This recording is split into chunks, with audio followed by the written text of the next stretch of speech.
Welcome back to शत्रुबोध। आज तारीख है 16 अप्रैल 2026। आज जो है बम्बई में बीजेपी सरकार, एनडीए सरकार के एक मंत्री ने, सर नाइक करके नाम है शायद उनका, उन्होंने एक नियम लागू कर दिया है कि 1 मई से जो भी लोग बम्बई में टैक्सी ऑटो चला रहे हैं, है ना, अगर वो मराठी बोल नहीं पाएंगे, सुन के समझ नहीं पाएंगे और लिख और पढ़ नहीं पाएंगे तो उनका लाइसेंस जो है वो कैंसिल कर दिया जाएगा। ठीक है, बड़ा ही रूढ़िवादी कदम लगता है, बट इसका समर्थन क्यों करना चाहिए? पहली बात तो ये बीजेपी ने किया है इसलिए इसका समर्थन करना चाहिए। ठीक है, पहले अपने गोल्स क्लियर होने चाहिए ना। हम लोग कोई वो वाले यूट्यूबर नहीं है ना कि हमारी जो सुनने वाली पॉपुलेशन है वो पाकिस्तान में बैठी है कि हम जो है सेक्युलरिज्म की बात करें। कोई सेक्युलरिज्म नहीं, कुछ नहीं, खुला बीजेपी को समर्थन करते हैं, इसलिए जो है इस बिल का भी समर्थन कर रहे हैं। अब इसका नुकसान कैसे होगा, किसको होगा और क्यों होगा? ठीक है, तो पहले तो राज ठाकरे को इसका नुकसान होगा। ये दोनों ठाकरे जो हैं, चुनाव से पहले इन लोगों ने वो बनाया था कि मराठी बोलो, मराठी नहीं बोलोगे तुमको मारेंगे पीटेंगे और नाटक दुनिया भर का बनाया था। अब मजेदार बात यह है कि ये लोग इस बिल का विरोध कर रहे हैं। ये लोग इस बिल का विरोध कर रहे हैं। वो विरोध क्यों कर रहे हैं पता है? क्योंकि जितनी भी मुस्लिम पॉपुलेशन है मुंबई में, उसको किसी को भी मराठी बोलना, मराठी समझना, मराठी लिखना नहीं आता है। एक बहुत बड़ी पॉपुलेशन है जो कि आउटसाइडर्स की है, जो दिल्ली और आपका बिहार और लखनऊ और उत्तर प्रदेश से गए हैं बम्बई में, जो बहुतायत है। बट उनमें से बहुत सारे लोगों ने जो है वो मराठी सीख ली है।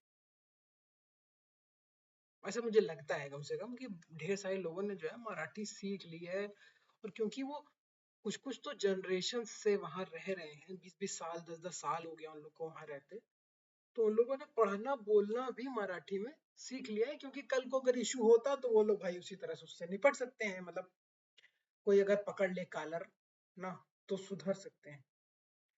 बट जैसे मीरा भाईंदर का इलाका है जहाँ से वो लड़की अभी जीती है, जो कह रही थी 15 मिनट के लिए पुलिस हटा लो, कैसा मजाक कर रहा। ये जो पूरा इलाका है ये एंटी मराठी सेंटीमेंट पे चलता है। और राज ठाकरे की भी एक तरीके से फटती है वहां जाके लोगों को पीटने में और उनसे मराठी बुलवाने में। वो हिंदी वालों को तो पीट देता है, कहता है बोलो बोलो, नहीं बोलो कि थप्पड़ मार देता खींच के। लेकिन ये मीरा भाईंदर के इलाके में नहीं जाता है। मीरा भाईंदर बेसिकली बम्बई के अंदर वो मुस्लिम डोमिनेटेड एरिया टाइप से वो है। और मान के चलिए कि उसमें सब दुनिया भर के प्रदेशों के मुसलमान वहां के रहते हैं और उन सब को जो है वो मराठी बोलना नहीं आता है।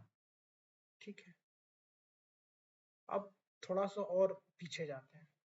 ठीक है, क्या होता है अगर एक पॉलिसी कहीं पे इंट्रोड्यूस की जाती है और उसके पॉलिटिकल रिपरकशंस आते हैं। रिपरकशंस से मतलब है कि उसके पॉलिटिकल बेनिफिट्स या फिर उसके पॉलिटिकल नुकसान आते हैं। और बीजेपी कम से कम इतनी तो समझदार है ही है कि जब इस तरह की चीज जो लागू करती है बम्बई जैसी मेट्रोपॉलिटन जगह में, तो इसका क्या फायदा और इसका क्या नुकसान जो है वो उसको होने वाला है। क्योंकि देखिए, एज अ पॉलिटिकल पार्टी आपको ये चीज सबसे पहले कैलकुलेट करनी पड़ती है कि आपके वोट घटेंगे कि आपके वोट बढ़ेंगे। एज अ पॉलिटिकल पार्टी सारी सारी गेम यही होती है कि जैसे मान लीजिए एक इलाके में 4-5-10-50 तरह की जातियां रहती हैं, तो उनमें से कौन कौन सी जातियां जो है वो इजीली आपकी तरफ आ जाएंगी, कौन कौन सी बिना कहे आ जाएंगी, कौन कौन सी मिन्नतें करने के बाद भी नहीं आएंगी, है ना। तो यही पॉलिटिक्स का काम है। तो अब जैसे मान लीजिए यही चीज बैंगलोर में लागू होती है ना? तो बैंगलोर में ऐसे भी बहुत सारे लोग हैं कपटी साले, जो कि आए तो वो बाहर से हैं, है ना? जैसे मान लीजिए बिहार से गए हैं ना, या फिर तमिलनाडु से आए हैं, क्योंकि Bangalore is like a magnet, it attracts people because वहाँ पे पैसा है ना? तो अब जैसे मान लीजिए आप आए हो तमिलनाडु से, ठीक है, और 3 4 साल 5 साल हो गया आपको जो है बैंगलोर में रहते, तो आपने बेसिक जो वहाँ की कन्नड़ लैंग्वेज है वो सीख ली है। बेसिक इन द सेंस सिर्फ बेसिक ही सीखी है, कैसे आओगे कैसे जाओगे, कहाँ जाना है कहाँ रुकना है, दारू की दुकान कहाँ है, बस स्टेशन कहाँ है, रास्ता पूछना, ये सब तुमने सीख लिया है, बिकॉज तुम जल्दी आ गए थे, अब 17 18 साल में आ गए थे, और आज तुम 28 साल के हो, इजिली तुमने वो 10 चीजें कैप्चर कर ली हैं। अब तुम उस कांग्रेस की राजनीति का हिस्सा हो जिसमें तुम हर हिंदी बोलने वाले को जो है वो डराओगे, और उससे 50 रुपए 100 रुपए एक्स्ट्रा मांगने की कोशिश करोगे। पर चूड़ी तब फंस जाती है जब तुमसे जो है कविता पूछी जाती है ना। प्रियवर तुम्हें बुलाने को, हे मानस के हंसराज तुम भूल न जाना आने को,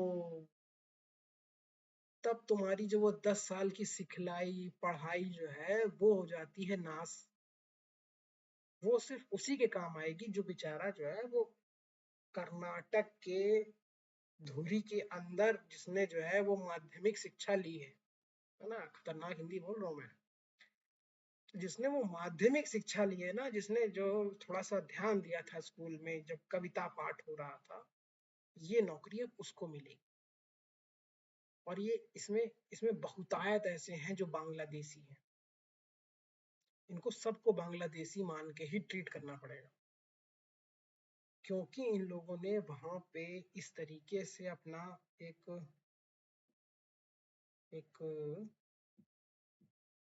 नेटवर्क बना लिया है कि उनको किसी चीज से डर नहीं है। इनको टारगेट करना बहुत मुश्किल है, क्योंकि वो वही भाषा बोलते हैं, दिन भर रात भर जो है वो सड़कों पे रहते हैं, तो उनको एक अच्छा आइडिया है कि कौन कहाँ पे क्या करता है कैसे बोलता है ना। 20 लड़के हमेशा तैयार रहते हैं मारपीट करने के लिए, बट ये इस चीज से नहीं लड़ सकते, है ना, कि पुलिस वाला आया, लाइसेंस, तुम्हें क्या मराठी छे ठीक है, फिर वो और तुमसे सवाल पे सवाल सवाल पे सवाल, और तुम्हारी कविता कहानी लगा देगा, है ना। हे मानस के हंसराज तुम भूल न जाना आने को। और फिर अगर वो जान गया है ना, तुमको उसको परेशान ही करना है, फिर वो तुमसे कविता पूछेगा ना। जब 10th में थे तो एक कविता थी, तो तुमने पढ़ी होगी, तो बताओ, है ना। तो ये जो नाटक कर रहे थे ना अभी तक ये आपके तमिलनाडु वाले ना, आपके कन्नड़ा वाले, ठीक है, आपने करना है आप करिए, लेकिन अब उसमें हम लोग एक स्टेप और अंदर तक जाएंगे, एक स्टेप और अंदर तक जाएंगे, जो जिनको आप शील्ड करना चाहते हो ना, कि एक को तो आप परेशान करने के लिए कर रहे हो, जो बेचारा पैसे वाला है वो दूसरे दूसरे शहरों से आया है वहां पे बेंगलुरु में जॉब करने के लिए, उसको आप हैरेस करना चाहते हो, है ना। एक आपका वोट बेस है जिसको आप छूना नहीं चाहते हो, है ना, जिसने वो टूटी फूटी सड़ी सी जो वहाँ की लोकल लैंग्वेज है वो सीख ली है। तो ये बहुत अच्छा एक तरीके से वो किया, और मुझे राज ठाकरे का इसमें जो रिएक्शन है वो देखना है कि राज ठाकरे इसको कैसे इस पे रिएक्ट करता है। क्या वो कहेगा कि ठीक है, पढ़े बोलना आना चाहिए मराठी पर लिखना नहीं आना चाहिए, how how he will defend this Marathi narrative. और चुनाव तो हो ही चुका है महाराष्ट्र में, अब नया अगला चुनाव बहुत दिन बाद होगा, और ये चीज जो है बीजेपी को लंबे तौर पे भी फायदा करेगी, क्योंकि बीजेपी जो है इस मुद्दे पे सॉफ्ट स्टैंड हमेशा लेती रही है, और थोड़ा सा जो है एक तरीके से हेल्प करती रही है हिंदी स्पीकर्स को और दूसरे दूसरे स्पीकर्स को। ठीक है, आपने जब चुनाव महाराष्ट्र में लड़ना है, वहां पे बच्चा बच्चा मराठी बोलता है, तो ये एक अच्छा चीज है। आज मैं नॉर्थ ईस्ट पे बोलने वाला था कि किस तरीके से जो है नॉर्थ ईस्ट में क्रिश्चियन मिशनरीज ने पूरा जो है उनको कन्वर्ट कर दिया, और किस तरीके से जो है वहाँ पे आज इंसर्जेंसी ही इंसर्जेंसी है। उन इंसर्जेंसीज के लिए हथियार किसने दिए? क्या म्यांमार ने दिए? वो भिखमंगा देश जिसके पास जो है अपना खर्चा चलाने के पैसे नहीं है, उस म्यांमार ने पैसे दिए हैं? बांग्लादेश ने दिए हैं? बांग्लादेश ने दिए हैं तो क्यों दिए हैं? क्या बांग्लादेश को इस बात के लिए सजा देनी चाहिए? क्रिश्चियन मिशनरीज ने जो आतंक मचा रखा है पूरे नॉर्थ ईस्ट में, इस पे बात करने वाले थे आज। तो ये नया मुद्दा आ गया, पॉलिटिकली सेंसिटिव मुद्दा, तो आज इस पे आ गए। Thank you for listening.